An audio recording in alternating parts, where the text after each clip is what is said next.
Hi guys, welcome back to SFeatleyTV. I'm joined with none other but Fabrizio Romano and also with my friend Bargav as well. How are you doing, Fabrizio? Hello guys, thank you for the invitation. Big pleasure to be with you, really. I'm okay, I'm ready to answer to your questions. Brilliant. Bargav, do you want to start with the first question? Yeah, right now we have we're at the penultimate point of our season. We have the Slavia Prague tie coming up. But in terms of transfers, I know every time there's a big international tournament coming up, there's always a fear of inflation of player prices. Do you anticipate a lot more transfers happening before the Euros, or is it going to be a general trend in terms of transfers throughout the summer? In my opinion, also talking with many people, I think we will have a lot of transfers before and then the others after. During the Euros will be so complicated as always. When we have World Cup or Euros, the market is okay, waiting only for small clubs. They are going with transfers, but top clubs are not going with big moves during the Euros. So I expect a lot of moves at the end of May and at the start of June. So the first moves will be in these 2 weeks. And then immediately after the Euro will start, I expect a quiet moment till the end of the Euros. So the end of July and then August. So I expect this kind of summer won't be easy because, with the pandemic situation, a lot of clubs are struggling. So they're waiting to see how they can move, selling players before signing players. So it's basically the same that happened in January or last summer. But the situation is improving. So I expect a funny summer. Not easy, but fun. Yes. And I guess with Arsenal, we have a bunch of needs. So we're going to get to those questions really one by one. Go ahead, Stephen. So first off, obviously we got Odegaard in January on a loan move from Real Madrid, and sort of the main talking point from that is that the Odegaard sale. Is there any chance there could be a package deal with maybe Ceballos going the other way at all? Well, I'm sure that they will have a meeting with Real Madrid. There is a meeting scheduled between Real Madrid and Arsenal at the end of the season. They have great relationship, so for sure they will talk. The key will be the position also of the manager of Real Madrid. If Zidane will stay, what Zidane will decide about this kind of players like Ceballos and like Odegaard. So what I can say is that won't be easy because talking with people close to Real Madrid, they say, we want the player back. So we count on Odegaard as our player and not a loan player. So they expect Odegaard to come back, but always, guys, keep an eye on Arsenal because they are so happy with the player. The player is so happy with Arsenal atmosphere, with trainings, with manager, with everything at Arsenal. So with Arsenal life in general, and that's why I say let's wait for this meeting. We'll see what Arsenal will offer to Real Madrid because they will try. What I can tell you is that Arsenal will try to keep Odegaard for one more season or to buy Odegaard. We will see. They will have this meeting. Real Madrid are saying the player is ours, so it will be complicated, but there is a meeting, so let's see what happens. And in my opinion, it's not directly related with Ceballos. There are two different situations.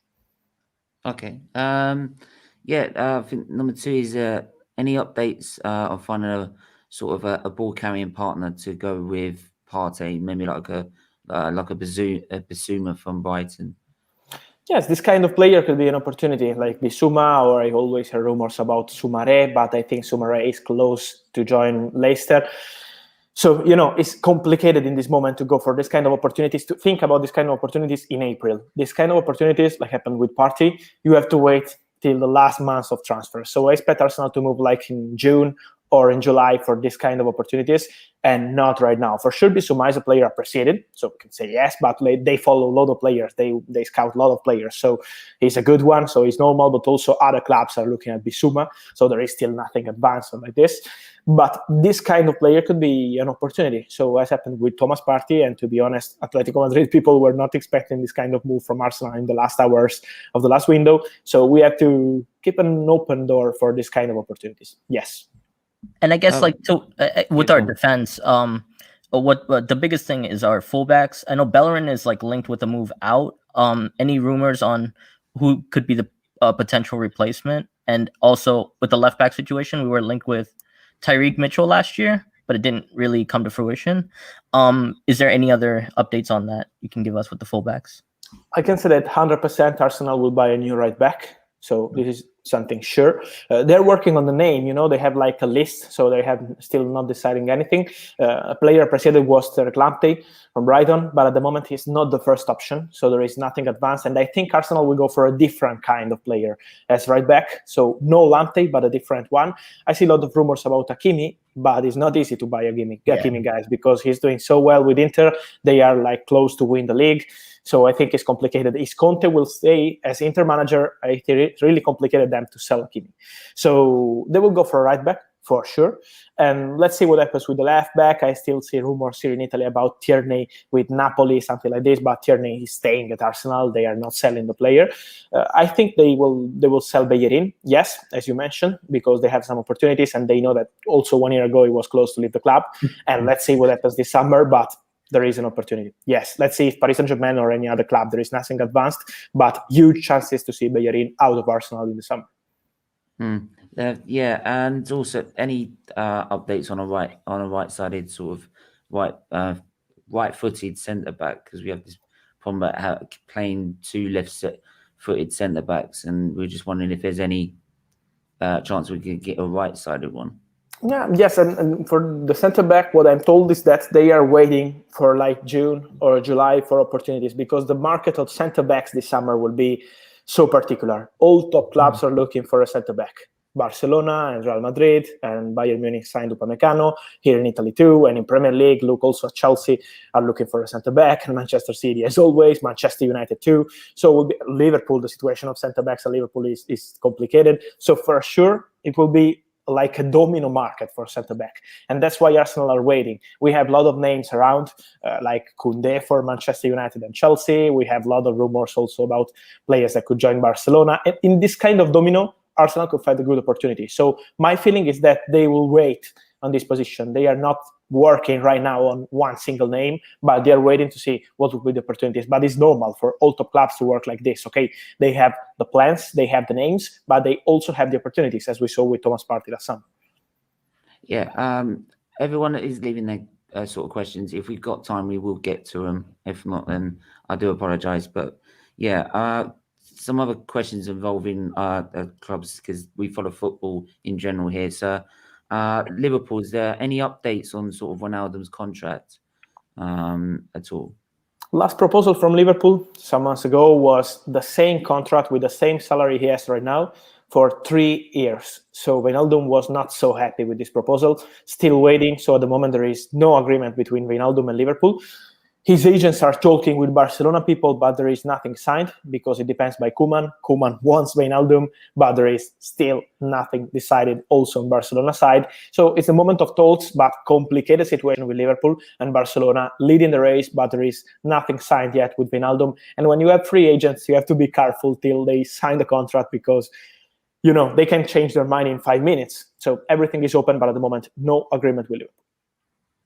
Wicked. I think Chelsea, we've got Ruben Loftus-Cheek on loan, and we just wanted to wonder what's happening with him. Are they going to be releasing him, or do they think they'll bring him back into the Chelsea squad?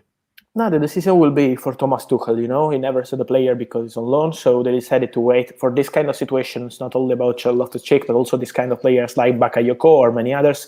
They are waiting them to come back at Chelsea to see them, how it works in training, and then they will decide on them, because they have a new manager, basically. So that's why they want to wait. They want to respect also the work of Thomas Tuchel. Thomas Tuchel will be at the center of Chelsea's strategy on the transfer market this summer. So they want to work close with him, because some problems with Lampard were about also the situation of transfer market. We remember he wanted Declan Rice and they didn't sign him. So they need to change the situation. They will go with Thomas Tuchel. And for sure, let's see what happens with Loftus-Cheek. There is still nothing decided. He will be back at Chelsea and they will decide. Yeah, Barga, do you have a question you want to ask? Yeah, I mean, with regard to Manchester United, I guess the big thing this summer that everyone is in anticipation of is what's happening with Pogba, and is there any plans for like a midfielder to come in for Manchester United? Yes, midfielder is if one between or both between Paul Pogba or Van de Beek will leave the club, they will go for a midfielder. Yes, but let's see if both will leave the club, because with Pogba the situation is, not so easy, because at the moment there is no agreement. with Pogba to extend the contract, with Mino Raiola in particular to extend the contract. So there is nothing agreed, and I see it really complicated. So now we have to see if some clubs will arrive at Manchester United are offering a big money. I'm so curious to see about the price, because many times I read on papers like 50 million euro, 45 million euro. I'm not convinced that Manchester United were going to sell Paul Pogba for this money. So it won't be so easy to do a deal with Paul Pogba this summer. But his contract is expiring in 1 year, and they have no agreement. So complicated situation. My feeling is that Pogba could leave Manchester United if one between, I don't know, Juventus or Paris Saint-Germain or Real Madrid will try to sign Pogba. I think one thing I'm interested in is obviously I'm always still interested on the Tottenham side of things, because obviously big rivals. Where is Dele Alli going, and are they going to be losing Harry Kane at all? My feeling is with Harry Kane is that I don't know what happens because I don't know the future, but my feeling is that it's not so easy to sign Harry Kane. My feeling that he could stay. You know why? Because negotiating with Daniel Levy, also with normal players, is so complicated. Imagine for a top star like Harry Kane with 2 years of contract, so he's not out of contract or something like this, 2 years of contract, top star, selling the player to another English club like Manchester City or anyone. I see it really complicated because at the moment I don't have anything from other countries like Real Madrid or this kind of club trying for Harry Kane. It's English clubs, but negotiating with Daniel Levy from a rival club for Harry Kane for 150 or 180 million euro would be so complicated. So my feeling is that Harry Kane is not moving, but let's see what happens if someone will try. And if he will stay this summer, I expect Tottenham to move in the coming months to try to start negotiation for his contract too. Wicked. And lastly, Man City is another rival. Nuno Mendes, is he coming? And any sort of striker updates since I think they need to sort of replace Aguero. Now he's getting towards more injury prone. About the striker, they will wait for opportunities. I think what Guardiola said is so clear, so they can't spend 150 or 180 or 200 million euro on a single striker. So they will wait for an opportunity. And if something will move on the domino, as we say it, with many strikers involved, is the same with centre-backs. And they will see what happens with good strikers, but not for this money, not for 150 million euro. So when I mean opportunities, I say like 60, 70, 80 million euro, they can find something. So my feeling is that they are waiting for a good opportunity. And the other questions about Manchester City was about Nuno Mendes. Nuno Mendes is a player. Nuno Mendes, yeah. Yes, he's so appreciated. He's so appreciated. They are convinced that he will be the left back of the future. He's doing so well at Sporting.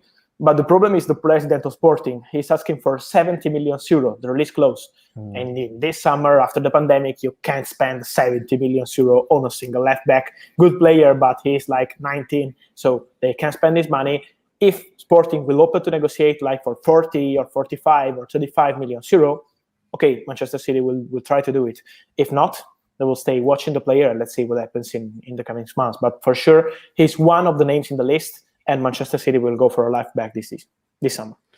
Wicked. I heard from a friend. I was just going to ask a friend of mine, just Matt from Football United TV. I don't know if you might remember him. He mentioned that you were a Watford fan. Yes, is that correct? Yes, it's true. And Watford fan is crazy because I was watching the crazy match against Leicester, with Troy Deeney scoring the last minute goal, and for me, it was incredible. Then I started to watch always Watford matches. I was so young, so I started to watch. And then when I started to be a journalist, to get in touch with people at Watford because they're Italian, with ownership and everything. So for me, it was one of the most interesting things at the start of my job. And I became a fan, and I started to play on FIFA and on Football Manager, always with Watford. I've been at Vicarage many times. One time also to see what Watford Arsenal with Alexis Sanchez, I remember scoring with Wenger as manager, was great. And so, yes, I always had a big feeling with Watford, and they're my favorite team. Yes, I can confirm. I would just also ask one thing is, how did you get to be the one in the know as a football journalist? To be honest, I don't feel I am the best one. I think we are in a good moment as journalists because we have a lot of great journalists. I love to mention from other countries, not just in Italy, but from other countries like David Ornstein for sure, Matt Lowe, Chris Falk, a lot of fantastic journalists all over the world about transfers in this moment. So I think we are really lucky. It's not just about me. I'm just trying to do my best every day. The secret is about the passion. When you're doing something you like, you're spending your days doing something you love, calling people, sending messages, trying to find the news, respecting people, respecting the fans always. So my mission is always respecting people, because if you respect people, and when I mean people, I mean fans, followers, football players, agents, directors, all people involved in this world, you can do it. Obviously, it's not easy. You have to be always connected. I never have a day off, never, impossible, but I like it. So that's why I'm just doing my best. And 10 years always fighting and calling and sending messages is not easy, but it's fantastic in my opinion. Brilliant. Barga, do you have any questions or do you want Yeah, to like ask I mean, thank you again for taking the time to come join the SFeatley community. One question I wanted to ask you is, what was your favorite position in football? Center back. I've been a center back. Yes, also when I play with my friends, not right now because we are in restrictions since 1 year in Italy, but center back. Yes, I love it. My favorite one, I don't know if you remember him, was Walter Samuel, the center back of Inter and Argentina. Fantastic player, also with Real Madrid. So I had this style, rude center back, typical Italian. Oh, right. I was going to ask, because someone actually just put about Aston. Is there any Aston Villa news? I think the real Aston Villa news will be about what happens with Jack Grealish this summer, because many clubs are interested, and I'm talking about top clubs, but no one is starting negotiation yet. So I'm so curious, also as a football fan and not just as a journalist, to see if someone will really arrive and go with 80 or 90 million euro and try to sign Jack Grealish this summer. So I'm really curious. At the moment, there is nothing advanced, so don't worry, Joseph, and don't worry, Aston Villa fans. But this summer, I don't know what happens, and will be so interesting, because the key for Aston Villa will be around Jack Grealish, and I would say obviously because he's a fantastic player. I think also Liverpool are asking about any sort of Canate news. The negotiations are going on with the player and with the agents. They have to decide if spending 40 million euro of release clause or nothing, because Leipzig don't want to negotiate. So it won't be so easy. It's the same with Upamecano. Many clubs were trying to negotiate with Leipzig, and they always say release clause or nothing. So it's the same with Konate. If Liverpool will decide to spend 40 million euro for the release clause, they are negotiating with the player. So they have the situation in control. If not, they can't sign the player because Leipzig won't make any discount. And there is also the injury issue. So they have to decide about the physical condition of the player. So they will decide in the coming weeks, but they are still in contact. So he's the first name on the list as centre-back. Wicked. Just one more thing, because 1892 Red Podcast, I did a stream with them earlier, and they wanted to ask about any sort of striker options for Liverpool going forward. I don't expect anything big like top names. If they have an opportunity like Diogo Jota, and it was perfect last summer and he's doing so well, they will go for it. If not, they can stay with these players. So that's why at the moment they are not in anything advanced with any striker, and I don't expect anything like incredible. Only if big players will leave, they can go for players like Haaland or others, but at the moment it's really complicated. Yeah, so Fabrizio, I know you're really busy right now, and you have another show in like a half hour. So thank you again so much. It means a lot to the community and for everybody. Honestly, for you taking the time to come today. Obviously, we do this all for Liver charity Disease Foundation, because I've had liver disease myself. So this is unbelievable, and I can't thank you enough. Thank you, guys. Really, thank you for the invitation. It's been a big pleasure to be with you, and whenever you want, we'll be back again. But really, thank you. It's been a big pleasure. Thank you so much. Thank you. Thank you, guys. Bye-bye. Bye. Well, guys, that's our interview with Fabrizio Romano, and I'm made up. I can't believe it.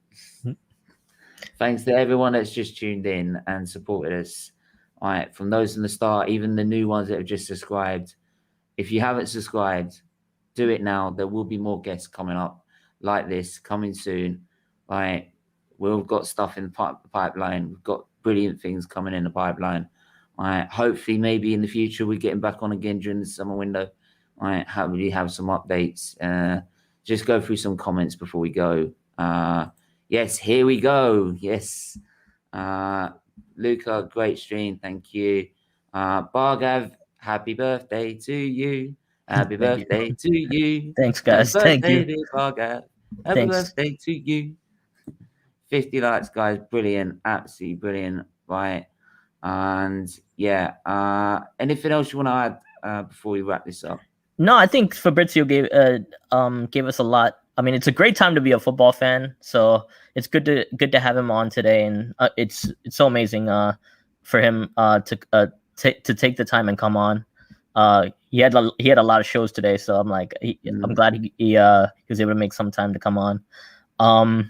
But yeah, and we'll probably, like, he said some very interesting things and nuggets, which hopefully will be good for all football fans going forward. So hope we did well.